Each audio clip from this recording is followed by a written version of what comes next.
knowledge conquers all. Hello मेरे प्यारे बच्चों, good morning. Welcome back KGI NCERT YouTube channel. I am your Tanudi. मैं हूँ आपकी प्यारी तनुदी।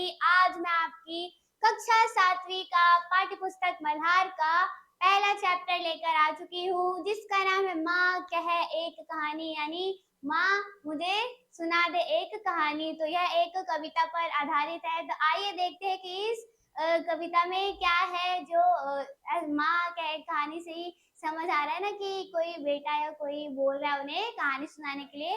तो आइए देखते हैं। सबसे पहले हम अपने कवि जी से परिचय करने चलते हैं कि कवि जी का क्या परिचय है। तो आइए देखते हैं कि उनका क्या परिचय है तथा वे कौन थे जिन्होंने इतनी प्यारी करुणा भरी जो कविता है उसका नाम ही रख दिया है। तो जो हमारे कवि जी हैं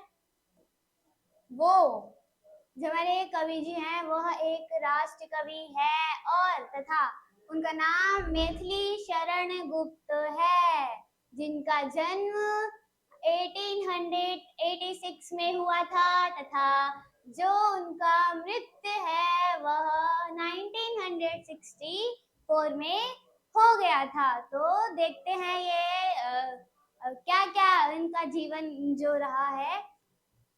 यह एक प्रसिद्ध कविता मैथिली शरण गुप्त जी का प्रसिद्ध काव्य कृति यशोधरा से ली गई है, जो इनकी एक प्रसिद्ध काव्य कृति होगी। ठीक है, इनकी प्रसिद्ध काव्य कृति होगी जहां से मतलब कृति थी जिसका नाम मतलब यशोधरा था। तो जो कविता है ना वो यशोधरा से ली गई है। गुप्त जी का जन्म चिरगांव झांसी उत्तर प्रदेश में हुआ था। जो हमारे गुप्त जी हैं उनका जन्म चिरगांव के झांसी में जो कि उत्तर प्रदेश में है, वहां पर उनका जन्म हुआ था। इन्हें हिंदी साहित्य में राष्ट्र कवि के लिए ख्याति प्राप्त है। इन्हें जो हमारे जो कवि जी हैं उनको राष्ट्र कवि के रूप में मतलब राष्ट्रीय कवि के रूप में इन्हें बताया था। ठीक है, इन्हें राष्ट्र कवि के रूप में बताया था, ख्यात किया था। उनकी रचनाओं में भारत की धार्मिक, सांस्कृतिक, ऐतिहासिक तथा राष्ट्र चेतना कूट कूट कर भरी हुई थी। जो इनकी रचनाएं थी भारत की तो उनमें धार्मिक, सांस्कृतिक, ऐतिहासिक और राष्ट्र चेतना थी जो उनकी रचनाओं में कूट कूट कर भरी हुई थी। उसके बाद यह कविता माँ यशोधरा और उनके पुत्र राहुल के बीच में एक अत्यंत मर्म संपर्शी यानी मन को मोह लेने वाली शाब्दात्मक शैली में रचित है, जो अन्य करुणा और जीव दया का संदेश देती है। जो उनके बीच मन मोह लेने वाला एक बताया गया होगा संवादात्मक यानी संबंध के बारे में बताया है, जिसमें न्याय, करुणा यानी दया व जीव दया का संदेश देती है। तो मैं आप सबको बता दूं कि ये जो कविता है इसमें 3 मेन कैरेक्टर हैं। पहला राहुल जो बेटा होता है और दूसरा जो माँ होती है जिनका नाम यशोधरा होता है। ठीक है, और तीसरे जो सिद्धार्थ जो कि पिता होते हैं और बाद में गौतम बुद्ध नाम से यहाँ पे बाद में होते हैं, मतलब गौतम बुद्ध नाम से कुछ उनका रोल आया होगा। तो आइए देखते हैं कि क्या क्या है इस पद में। तो मैं यहाँ पर आपको पदवार व्याख्या एवं शब्दार्थ जो है बताने वाली हूँ यहाँ पर।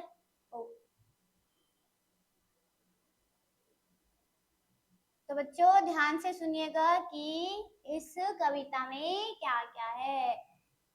काव्यांश वन बालक की हट और संवाद का आरंभ, यानी यहाँ से शुरू होती है हमारी कविता का पहला पद, मतलब जो है यहाँ पर मतलब पद ही कहेंगे यहाँ।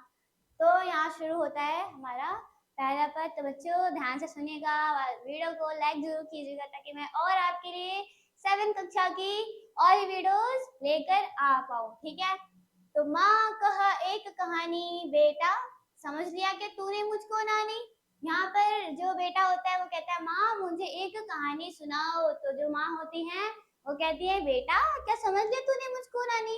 क्योंकि जो ज्यादातर जो कहानियां होती हैं वो हमारी नानियां हमें सुनाती है ना। नानियां सुनाती है बहुत सारी कहानी। जब शाम को जब हम नींद नहीं आती तो कहानी सुनकर ही बहुत सारे बच्चे ऐसे होते हैं ना जो जिनको नींद ऑटोमेटिक आ जाती है। तो यहाँ पर भी कहानी के लिए जो बेटा था वो बोलता है तो माँ जो होती है वो बोलती है बेटा कि तूने मुझे समझ लिया है नानी, कि तूने मुझे नानी समझा है।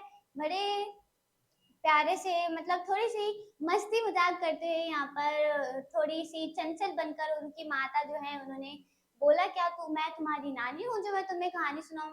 उसके बाद कहती है मुझको यह चेटी, चेटी यानी दासी या सेविका, क्योंकि राजकुमार राजाओं के घर तो दासियां सेविकाएं लगी रहती है। तो किसी दासी ने जो उनका बेटा राहुल था उनको कहा होगा कि तू मेरी नानी की बेटी यानी जो आप हो, आप मेरी नानी की ही बेटी हो तो आप भी तो मुझे कहानी सुना सकती हो ना। तो माँ कह लेटी ही राजा था या रानी, राजा था या रानी। माँ कह एक कहानी यानी माँ हट यहाँ पर बोला गया है जिद्दी को। जिद्दी मतलब हट थोड़ा लास्ट में आएगा। तो यहाँ पर जो होते हैं जो बेटा होता है राहुल वो बोलता है कि माँ तो मुझे कहानी सुना दो, चाहे लेटे ही हो तो लेटे लेटे ही मुझे कहानी सुना दो। उसमें राजा था या रानी थी, राजा था या रानी थी, माँ मुझे एक कहानी सुना दो। तो व्याख्या पर चलते हैं कि व्याख्या क्या कहती है। बच्चों कृपया करके थोड़ा ध्यान से सुनिएगा। थोड़ी सी इसमें जो शब्द अर्थ हैं वो थोड़े ऐसे भयभीत कर देते हैं बच्चों को, तो ध्यान से समझिएगा ठीक है। तो व्याख्या पर आते हैं। बालक राहुल अपनी माँ यशोधरा से जिद करते हुए कहता है कि माँ मुझे एक कहानी सुनाओ। इस पर माँ स्नेह पूर्वक कहती है यानी प्यार जताकर थोड़ा चंचल बनकर कहती है कि बेटा क्या तूने समझ लिया है मुझको नानी, तूने मुझे अपनी नानी समझ लिया है जो मैं तुझे कहानी सुनाने की मतलब कहानी समझ लिया जो मैं तुझे कहानी सुनाऊं। सुनने की हट कर रहा है। हट करना यानी कि जिद करना। कहानी सुनने की जिद कर रहा है जो मैं तुम्हारी नानी हूँ जो तुम मुझसे कहानी सुनने की जिद कर रहे हो। तो फिर राहुल बड़ी चतुराई से उत्तर देता है कि मुझसे यह दासी यानी चेटी कहती है कि तुम मेरी नानी की ही बेटी हो अर्थात मेरी माँ हो, इसलिए माँ तुम लेटे लेटे ही मुझको कहानी सुनाओ कि कोई राजा था या कोई रानी थी। माँ मुझे एक कहानी सुना दो। ठीक है तो पहला पद खत्म होता है।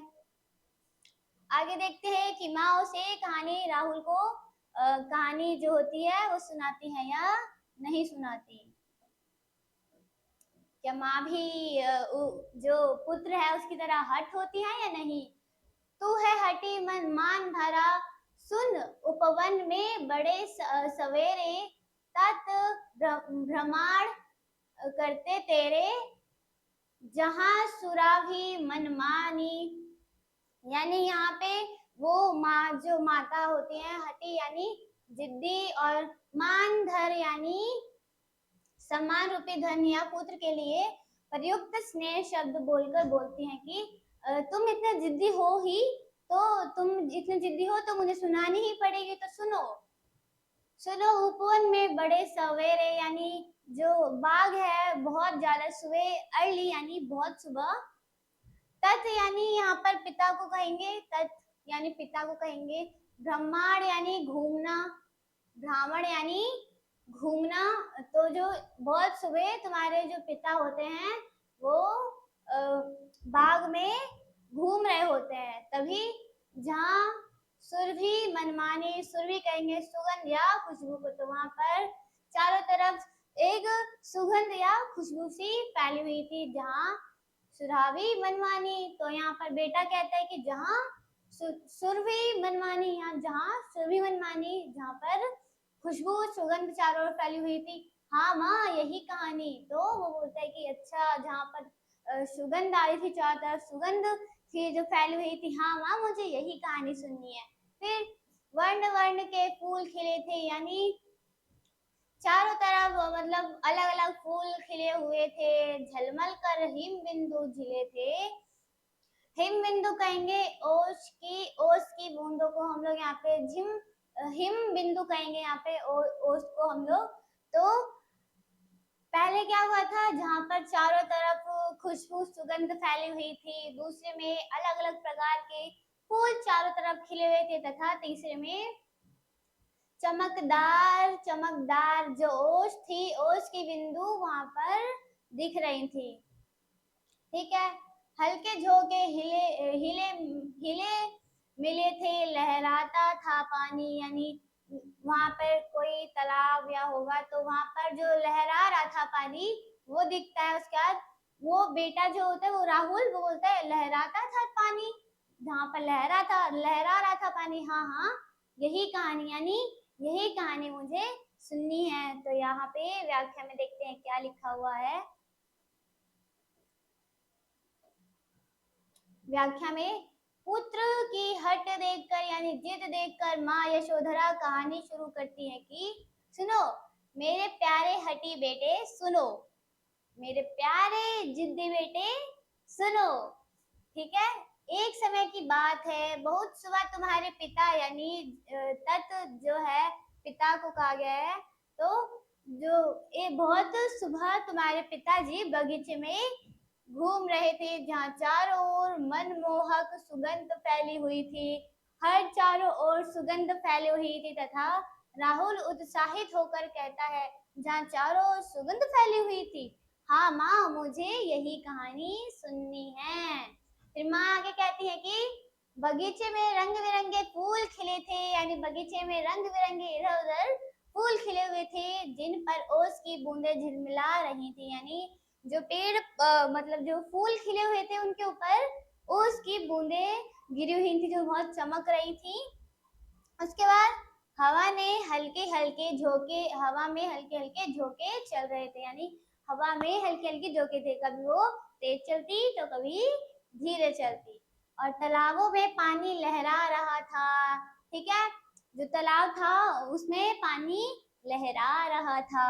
और तथा राहुल पुनः कहता है, यानी राहुल दोबारा कहता है कि पानी लहरा रहा था, अच्छा हाँ हाँ माँ, मुझे यही कहानी सुनाओ, मुझे यही कहानी सुननी है। तो पहले हमारे मतलब दूसरे पद में बताया बगीचे की सुंदरता बताई गई है, पानी लहरा रहा है, हर जगह फूल खिले हुए हैं, सुगंध आ रही है, तथा जो ओस की बूंदें हैं वो चमक रही हैं फूलों पर, वह जो तालाब है वो लहरा रहा है। ठीक है। यहाँ तक क्लियर सबको? चलो आगे देखते हैं क्या क्या है। इतना ही रहने देते हैं। ठीक है, इतना इतना ठीक है। तो यहाँ पर आ गए हैं आम के पहले पद पर। गाते थे खर कल कल स्वर से, यानी खर को हम कहेंगे पक्षी व कल कल को कहेंगे मधुर ध्वनि। ठीक है।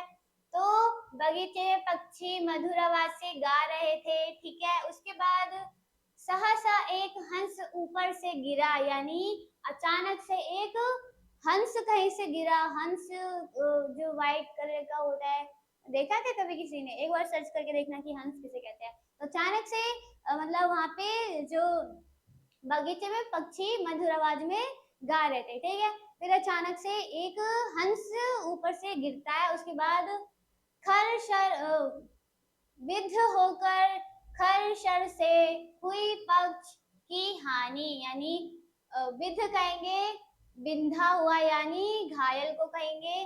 खरशर को कहेंगे तेज या नुकीली तीर को। ठीक है। यहाँ पक्ष को हम लोग कहेंगे पंख व हाँ ठीक है। तो फिर क्या हुआ, अचानक से किसी मतलब वो किसी तेज तीर से बिंधा हुआ, यानी जो हंस था ना, अचानक से गिरता है, उसके पंख पर मतलब वो घायल होता है और उसके पंख पर तीर लगा हुआ होता है, जिससे वो जख्मी या घायल हो चुका होता है। ठीक है, उसके बाद हुआ पक्ष की हानि, करुणा भरी कहानी। जो बेटा होता है वो होता है अच्छा, यहाँ पर जो पक्ष यानी पक्ष को पंख जो था उसका, वो मतलब उसको हानि हुई थी, यानी उसको मतलब नुकसान हुआ था उसके पंख को। अच्छा, तो उसके पंख को हानि हुई थी। करुणा भरी कहानी, यानी करुणा यानी दया भरी कहानी है। अच्छा, वो बेटा बोलते कि अच्छा, बड़ी करुणा भरी कहानी है। चक उन्होंने उसे उठाया, नया जन्म सा उसने पाया, यानी जन्म सा उसने पाया। इतने में आखेटक आया, लक्ष्य सिद्धि ना मानी। तो यहाँ पर चौक उन्होंने उसे उठाया, यानी जो घायल पक्षी था उसको मतलब जो था ना, तो यहाँ पर देखते हैं क्या है। जब वो जो था हमारा हंस था, घायल था, अचानक से आता है। बगीचे में पक्षी मधुर आवाज में गा रहे थे, ठीक है पहले तो। तभी अचानक से आसमान में एक हंस नीचे गिरा। एक हंस था, वो नीचे गिरा। उसके बाद जो किसी के तेज तीर से बिंधा हुआ था, यानी किसी तेज तीर से घायल था और उसका पंख जख्मी हो गया था। फिर उतने में ही राहुल क्या कहता है, राहुल दुखी दुखी होकर कहता है कि उसका पंख जख्मी हो गया था। अच्छा, यह तो सचमुच बड़ा बहुत दया और करुणा से भरी कहानी है। माँ आगे सुनाती है कि उसके बाद चौक उन्होंने उठाया, मतलब तुम्हारे पिता ने चौक कर उसे जो घायल हंस था उसे गोद में उठा लिया।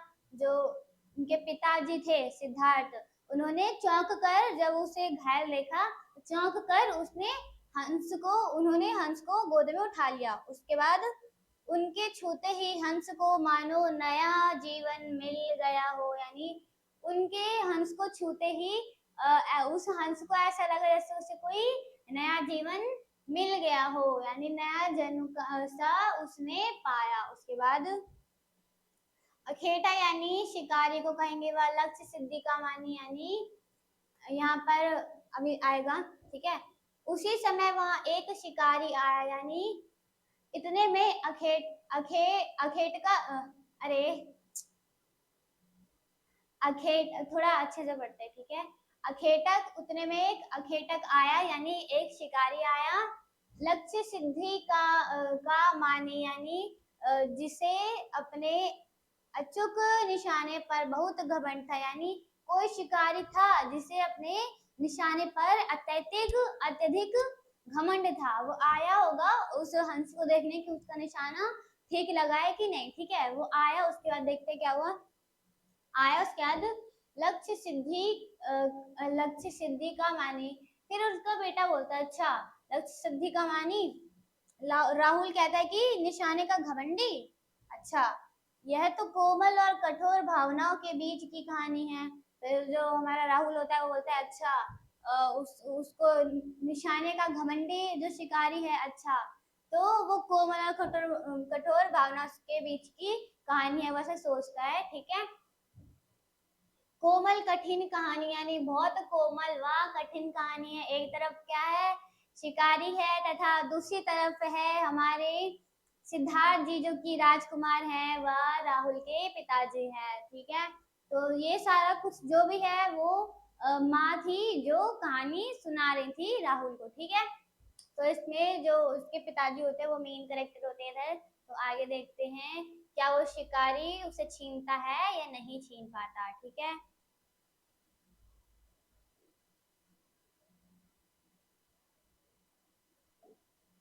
शिकारी होता है वो हंस को छीन पाता है कि नहीं, देखते हैं।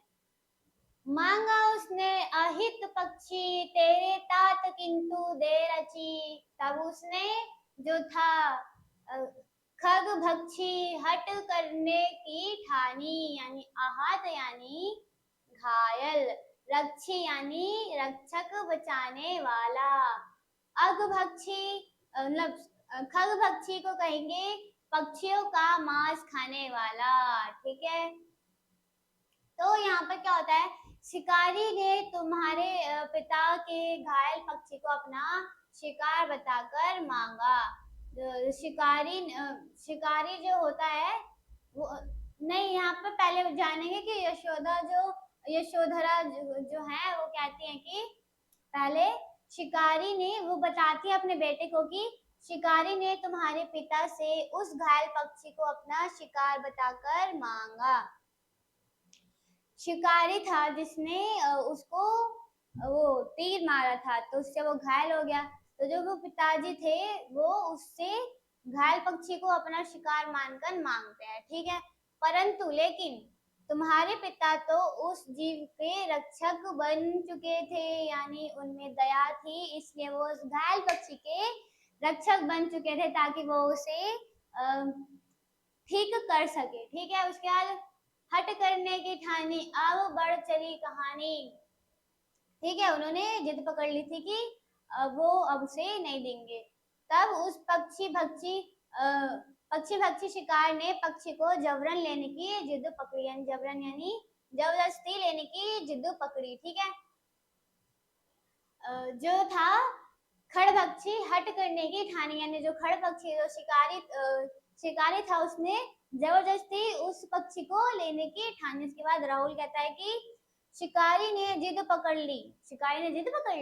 उसके बाद अब तो कहानी का विवाद बढ़ गया। ठीक है, जो कहानी होता है उसकी लड़ाई बढ़ जाती है, विवाद बढ़ जाता है कि अब क्या होने वाला है, क्या ये पक्षी जो है हमारे दयालु जो हमारे पिताजी हैं उनके पास जाता है, या फिर जो एकदम जो शिकारी है उसके पास वो पक्षी जाता है। तो आगे देखते हैं।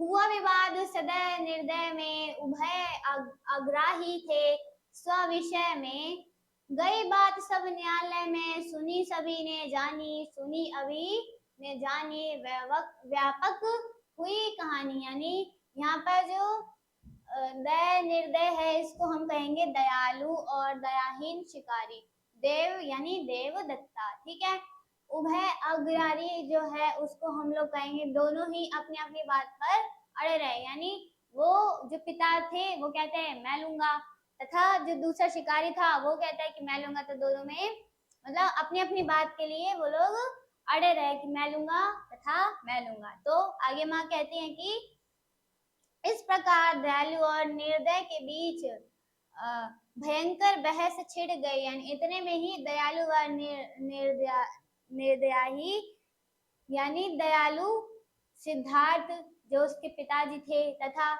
दयाहीन शिकारी जो देवदत्ता, यानी उसमें दयाहीन यानी उसमें दया नहीं थी। तो दोनों के बीच बहस छिड़ जाती है भयंकर वाली। ठीक है, भयंकर वाली यहाँ पे उन दोनों में बहस छिड़ जाती है। फिर दोनों ही अपनी अपनी बात पर अड़े रहे थे, यानी दोनों अपनी बात पर अड़े रहे थे। ठीक है, अड़े रहे थे। उसके बाद गई बात तब न्यायालय में, सुनी सभी ने जानी, यानी अंततः फिर उसके बाद इतना बहस के बाद बात सुलझ नहीं पा रही थी, तो उसके बाद वो न्यायालय में जाते हैं। जैसे बहुत सारी चीजें होने के बाद कोर्ट में या पुलिस में जाते हैं, तो वहां पर भी न्यायालय था तो वो दोनों उधर जाते हैं। यह मामला न्याय के लिए राज दरबार यानी न्यायालय यानी राज दरबार में पहुंचा। वहां का जो राजा होगा तो राज दरबार में उन दोनों की बात पहुंची। ठीक है, उसके बाद जहां राज्य के भी लोगों ने इसे सुना और समझा, जो इनकी बात थी वो राज्य में गई और सभी लोगों ने सुनी और समझी। ठीक है, उसके बाद ठीक है, राहुल बोलता है कि सुनी सभी ने जानी, व्यापक हुई कहानी। ठीक है, राहुल कहता है कि सबने सुनी और जानी, यानी सबको पता चल गई, सबने जान ली। ठीक है, अब तो यह कहानी बहुत बड़ी और फैलने वाली हो गई है, यानी इतनी बड़ी बात छिड़ गई। जब न्यायालय में वो बात पहुंची तो इतनी बड़ी हो गई कि अब तो ये बड़ी एकदम बात बनने वाली है। तो राहुल भी ये कहता है कि अब बहुत बड़ी और फैलने वाली हो गई है। तो आगे देखते हैं, अब थोड़ी इंटरेस्टिंग इंटरेस्टिंग होने वाली है, तो देखते हैं क्या होता है। यहाँ मैं आप सबको बता दूं कि जो हमारी माता श्री हैं यशोधरा, वह अपने बेटे का एक छोटा सा टेस्ट ले रही है। मान लो टेस्ट ले रही है यहाँ पर कि वो कैसा है कैसा नहीं। ठीक है, तो राहुल तू निर्णय कर, इसका न्याय पक्ष लेता है किसका। ठीक है, निर्णय यानी फैसला लेना। ठीक है, तो जो माँ होती है वो बोलती है राहुल अब तू बता कि तू बता, तू निर्णय ले कि यहाँ पर न्याय पक्ष तू किसका लेगा। वो माँ बोलती है उसके बाद, कह दे निर्भय जय हो जिसका, सुन लूं तेरी बानी। यानी निभय निभय निभय हम कहेंगे बिना किसी के डर के। ठीक है, निर्भय कहेंगे हम लोग बिना किसी डर के। तो कहानी के अंत में माँ यशोधरा अपने पुत्र की परीक्षा लेते हुए कहती हैं, बोला था ना मैंने, यहाँ पर वो छोटा सा टेस्ट ले रही होती हैं अपने पुत्र का। तो वो थोड़ी छोटी सी परीक्षा लेकर कहते हैं कि राहुल अब तुम स्वयं इसका फैसला करो कि न्याय किसका पक्ष लेगा। यानी अब तुम फैसला करो कि जो न्याय है वो दोनों में से किसका पक्ष लेगा। ठीक है, फिर बिना किसी डर के सच कहो कि जीत किसकी होनी चाहिए। तो यहाँ पर जो यशोधरा जी होती हैं राहुल से बोलती है कि तुम बताओ कि यहाँ पर सचमुच कि यहाँ पे सच में किसकी जीत होनी चाहिए, फिर मैं भी तुम्हारी बुद्धि की परीक्षा ले लूं। तो माँ होती है वो बोलते हैं कि थोड़ी सी मैं भी तो तुम्हारी बुद्धि की परीक्षा ले लूं कि तुम्हें क्या लगता है कि कौन किसको लेना चाहिए, कौन ज्यादा दयालु है, या कौन उस हंस की देखभाल कर पाएगा व उसे अच्छा कर पाएगा घायल से। ठीक है, तो राहुल संकोच करते हुए कहता है, यानी राहुल थोड़ा झिझकते हुए कहता है कि सुन लो मेरी वाणी। यानी थोड़ा झिझकते हुए बोलते कि माँ, पहले ही पढ़ लेते हैं, माँ मेरी क्या वाणी मैं सुन रहा कहानी। ठीक है, तो माँ मेरी क्या औकात है मैं निर्णय करूं, मैं तो बस कहानी सुन रहा था। यानी वो बोलता है कि मेरी क्या वाणी, इसमें मेरी मेरी क्या औकात, मेरा क्या निर्णय लेने का इसमें हक बनता है, क्योंकि मैं तो सिर्फ सुन रहा हूँ, तो मैं मेरा क्या हक बनता है इसमें निर्णय लेने का। वो ऐसे बोलता है। ठीक है, उसके बाद कोई निरपराध को मारे तो क्यों न उसे ना उबारे। यानी कोई निरपारक पारद को मारे तो क्यों अन्य उसे ना उभरे यानी बचाया संकट से निकाले। ठीक है, तो यहाँ पर वो बोलता है कि यदि कोई किसी बेकसूर को मारे, ठीक है, बेकसूर को जीव को मारे मारे तो भला दूसरे उसे क्यों ना बचाए। जब कोई मारेगा उसे तो दूसरे क्यों नहीं बचाए, दूसरा भी थोड़ी ना मारेगा।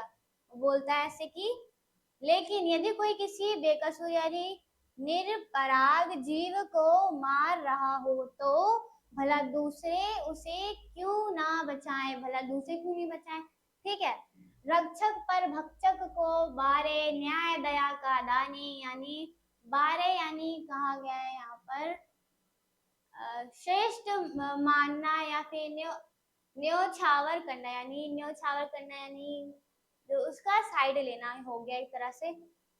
तो मारने वाले भक्षक से बचाने वाला रक्षक हमेशा बड़ा होता है। यानी मारने वाले भक्षक से बचाने वाला रक्षक उससे कई गुना ज्यादा बड़ा होता है। ठीक है, इसलिए नया मतलब नया न्याय दया का दानी तूने गुनी कहानी। यानी न्याय दया का दानी तूने गुनी कहानी। यानी हम इसलिए न्याय हमेशा दया का साथ देने वाला होना चाहिए। माँ अत्यंत प्रसन्न होकर कहती हैं कि न्याय दया का दानी मेरा लाल, तूने कहानी के गहरे मर्म को पूरी तरह समझ लिया। यानी यहाँ पर जो लास्ट में होता है, जो हमारी माता होते हैं वो अपने बेटों को मतलब पूछती है ऐसा क्वेश्चन, ताकि उन्हें पता चले कि जो उनका बेटा पुत्र राहुल है वो ठीक से उसे उनकी कहानी को सुन रहा है या नहीं। तो यहाँ पर जो बेटा होता है ना, बहुत अच्छा प्यारा सुंदर जवाब देता है कि मारने वाले भक्षक से ज्यादा बचाने वाला रक्षक बहुत ज्यादा ऊपर लेवल का होता है, तथा इसलिए न्याय हमेशा दया का साथ देने वाला होना चाहिए। इसलिए हमेशा दया का साथ देने वाला न्यायालय जो होता है वो हमेशा दया का साथ देने वाला होना चाहिए। माँ प्रसन्न हो जाती है, खुश हो जाती है, फिर बोलती है न्याय दया का दानी, यानी न्याय दया का दानी। मेरा लाल, तूने कहानी के गहरे मर्म को पूरी तरह से समझ लिया, यानी तुमने मेरे लाल, तूने ये पूरी कहानी है बहुत अच्छे मर्म यानी मन से ये कहानी जो है वो सुनी है। तो आगे देखते हैं कि क्या है। ओवरऑल कहानी में पूरी जो कहानी है उसमें जो बताया गया है कि हमेशा दया का साथ देना चाहिए। जो कहानी होती है बड़ी सुंदर माँ होती है जो सुनाती हैं अपने पुत्र को कि वो एक छोटी सी परीक्षा लेती है अपने पुत्र की कि दया का साथ देना चाहिए या निर्भक्ति का देना चाहिए। ठीक है, तो जो पुत्र होता है वो भी बड़ा प्यारा सा जवाब देता है। तो हम मॉरल नोट पढ़ लेते हैं कि इससे हमें क्या सीख मिलती है। ठीक है, मॉरल नोट, यह कविता हमें सिखाती है कि मरने वाले से बचाने वाला हमेशा बड़ा होता है। मरने वाले से बचाने वाला हमेशा बड़ा होता है, उसके साथ कभी बुरा नहीं होता है। जीवन में दया, करुणा, करुणा यानी करुणा को भी एक तरह से दया ही कहेंगे, तथा न्याय सर्वोपरि है, जिससे मतलब जो जीवन में दया, करुणा सर्वोपरि है, यानी सबसे ऊपर है दया, करुणा, न्याय। ठीक है, किसी भी असहाय जीव की रक्षा करना हमारा परम मानवीय कर्तव्य है। यानी हम मनुष्य हैं तो हमारा भी कर्तव्य बनता है कि जो जीव या कोई भी मनुष्य है उसकी हमें रक्षा करनी चाहिए, तभी तो कोई और भी तो हमारी करेगा, है ना। इसलिए हमें थोड़ा दया होनी चाहिए हमारे अंदर भी। ठीक है, संवादात्मक शैली में लिखी गई है रचना बालक राहुल में सही और गलत की नैतिक समझ विकसित करने का एक बेजोड़ उदाहरण है। यानी हमारा इसमें कैरेक्टर होता है राहुल, जो पुत्र होता है वो संवादात्मक शैली में लिखी गई एक रचना बालक राहुल में सही और गलत की नैतिक समझ, यानी जो सही और गलत की समझ है वो विकसित करने के लिए यहाँ बेजोड़ उदाहरण है। यानी सही और गलत का फैसला करने के लिए जो हमारा राहुल पुत्र है, जो वो एक उदाहरण है हमारे प्यारे बच्चों को बताने के लिए कि सही और गलत में फर्क हमेशा हमें सोच करके लेना चाहिए। तो बच्चों, यहाँ पर आपका जो कविता है वो खत्म होता है। आई होप कि आपको ये जो कविता है वो समझ आई होगी। तो जल्दी से इस वीडियो को like, share and comment, subscribe भी कर देना। तो वेट कीजिए, आपकी जो नेक्स्ट चैप्टर या कविता है उसको मैं जल्दी से आपके लिए लेकर आ पाऊँ। तो जल्दी से वीडियोस को लाइक करिए व आगे बढ़ाइए ताकि मैं आपके लिए 7th कक्षा की और भी वीडियोस बना पाऊँ। धन्यवाद, thank you for watching. Sir